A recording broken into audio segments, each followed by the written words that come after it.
Hey guys, welcome to the channel. My name's Jae Wilson. I'm a freelance consultant through my company Onyx Reporting, and today we're going to take a look at calculating streaks in MagicETL.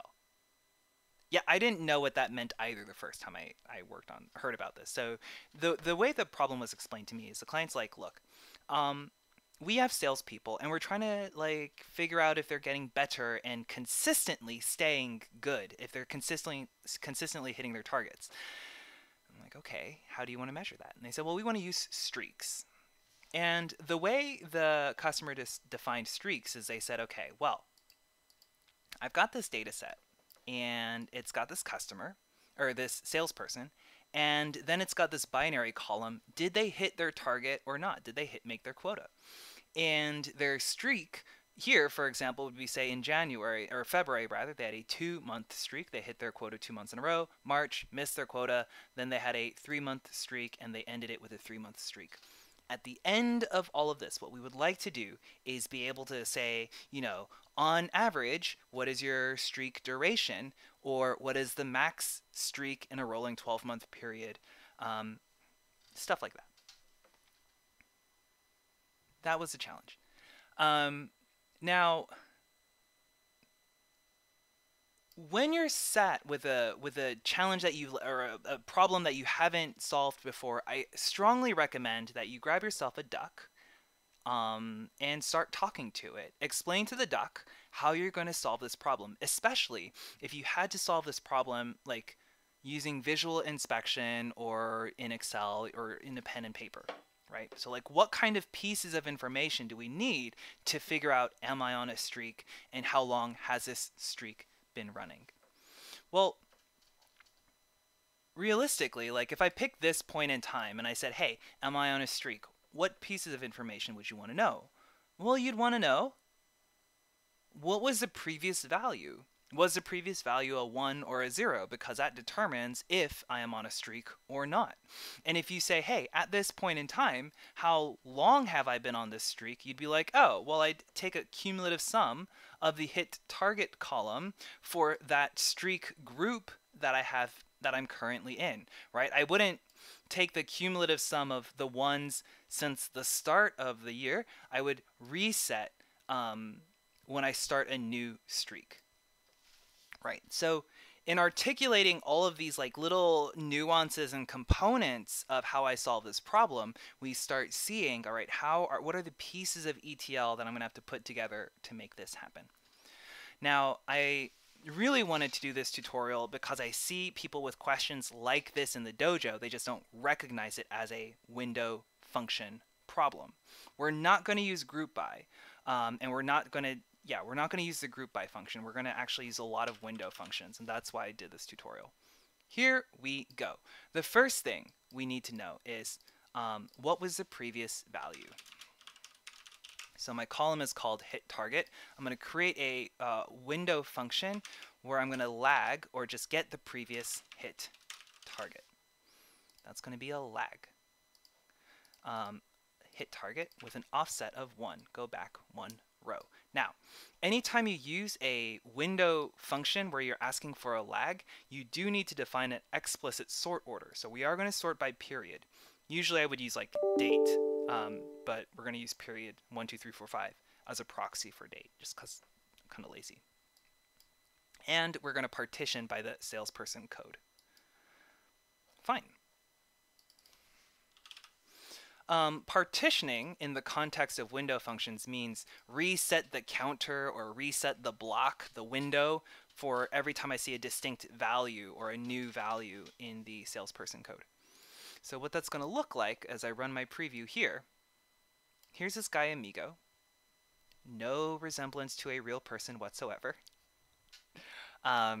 And in January, there was no preceding value. There was no lagged value to add. So the previous hit target is null.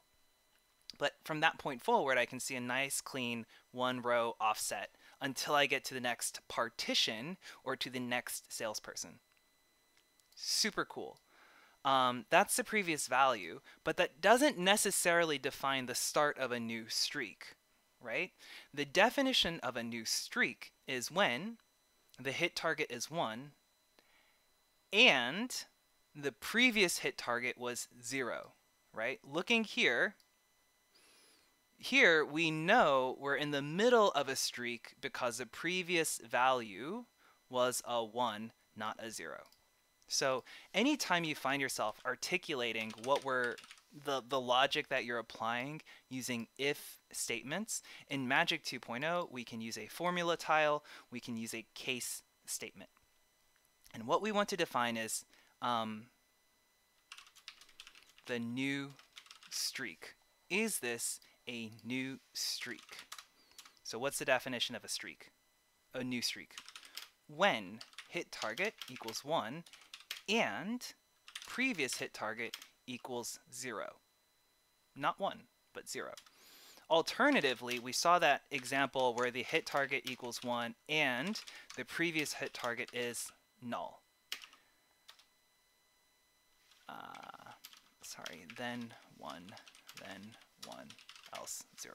Okay, now notice I'm saying is null, not equals null. You can't test if something equals null because it's a long story. Just go with me. It's is null. Get used to it. Cool. That's the correct syntax. That will get us the right answer. But I see a lot of people in the Domo dojo kind of get case statements wrong. This will definitely work, but here's another way of simplifying your case statement using nested booleans. So what I'm doing is I'm saying, I want you to evaluate this. If hit target is 1 and there's the parentheses indicate the nesting, either of these are true. So that's the or clause, right? So I want to see test this and one of these values, either the hit target is equal to 0 or the previous hit target is null. Then it's still a 1. Yeah, so we can just condense that. Except, apparently, I have a syntax error. When hit target equals 1 and or then, oh, end. Every case statement must end with an end. And this is our is new hit streak. All right. How are we doing? So here, this is the start of a new hit streak because the hit target is 1, previous value was null. Here is the start of my next streak. Now, this is good. And I think what I need to do though is I need to be able to group this set of rows here and call this like a hit streak group. And here's another group of streaks. Yeah? And to get that group, I'm going to take the cumulative sum of the is new streak column. What will cumulative sum give me? Well, 1 plus nothing is 1. 1 plus 0, still 1. So that's group 1. Now 1 plus 1 is 2. Aha! That's my next group, group 2. And 2 plus 0 is 2, 2 plus 0 is 2, 2 plus 0 is 2. That will be group 2. So again, to get the cumulative sum, I'm going to leverage another window function. Cumulative sum, window function.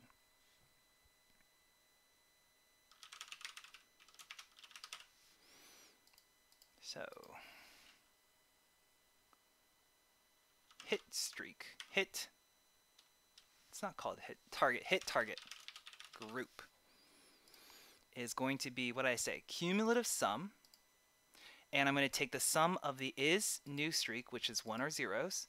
I'm going to do a cumulative sum from the dawn of time through 0. Now, those of you who've been on my channel before, you know, hey, welcome back. It's another tutorial video on window functions. Everybody uses window functions. They just don't always recognize that they need them. Again, that's why I'm doing this video. If you're new to the channel, welcome, and do consider subscribing. I make content like this, not daily, but pretty darn regularly to help people get more comfortable with Domo and data manipulation concepts. So if you like what you see, you know what to do. we are going to partition on the salesperson column. So again, with a window function, if I'm doing a cumulative sum, I do have to define a sort order. But again, I'm going to define the partition as salesperson. So I reset the counter, start my counter at 0 when I hit my new salesperson. And that should give me my... What did I just get rid of?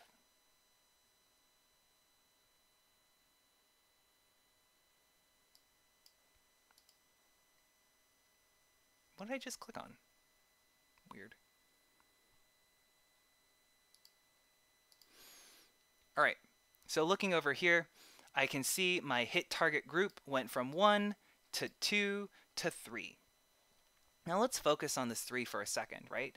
Amigo is on his third streak, but how high does this streak go? Does it go up to 1, 2, 3, 4, 5? No, we actually have to take the sum of the hit target column and we see that his streak, his third streak, only goes up to 1.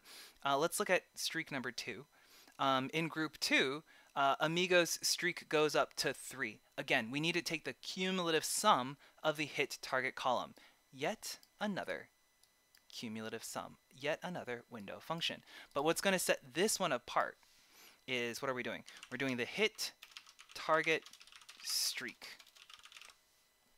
We're going to take the cumulative sum of the hit target column, like are, the ones or the zeros that indicate are they on that streak or not. It's going to be unbounded to the dawn of time, stop at the current row, and we're still going to sort by date ascending. But in the partition clause, we're going to partition by salesperson and the target group, the streak group. That will reset the counter every time we're in a new group. Now this is going to get pretty busy, so I'm going to remove some columns that we no longer need. I'll keep salesperson, I'll keep period, hit target, and the streak that we're on. I'm going to drop the previous row and is new group. Let's run that preview and take a look.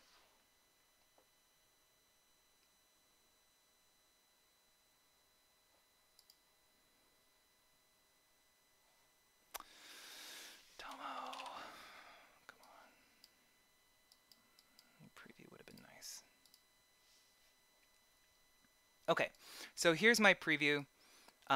We can see I got to, in hit target group 2, I took my cumulative sum 1, 2, 3, and then the hit target went to 0, but the streak, it still says, is 3.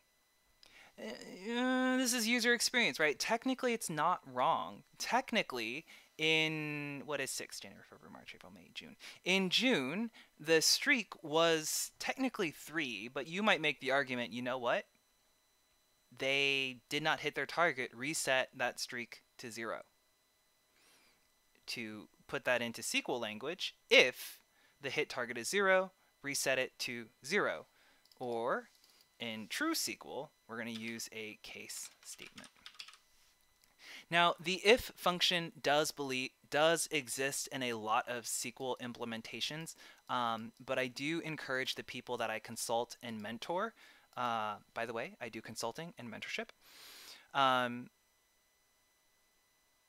recommend that you use as few functions as possible, different functions as possible, to get the job done, because then you can just use functions repeatedly that you're familiar with. So in this case, we're going to do an in-place transformation. That's a feature in Magic 2.0. And what we're going to do is we're going to say, what do we want to do? We wanted to reset the counter to 0 if they broke their streak. So case, not if, but case. When hit target is equal to 0, because they broke their streak, then set hit target streak equal to 0. Jae, what are you doing? Else return hit target streak end. All right, let's clean that up. I'm a big fan of beautifully organized code, so take the time to format your code. Okay, if the hit target is 0, set the streak to 0, reset it. Otherwise, give me the value in the hit target streak column. Very good. All right, that's on my formula tile, so yeah, I should be able to just run that preview and it should just work. I really love this in place. Love it. All right, so here we go.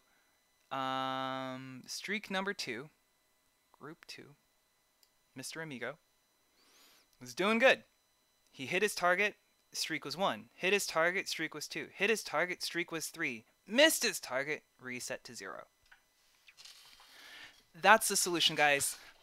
We're done. All of this was done using window functions and the formula tile. Magic 2.0 is super powerful. If you're not using it already, talk to your CSM or reach out to your Domo account representative. Tell them that Jae Wilson sent you and that you want to have Magic 2.0 turned on in your instance.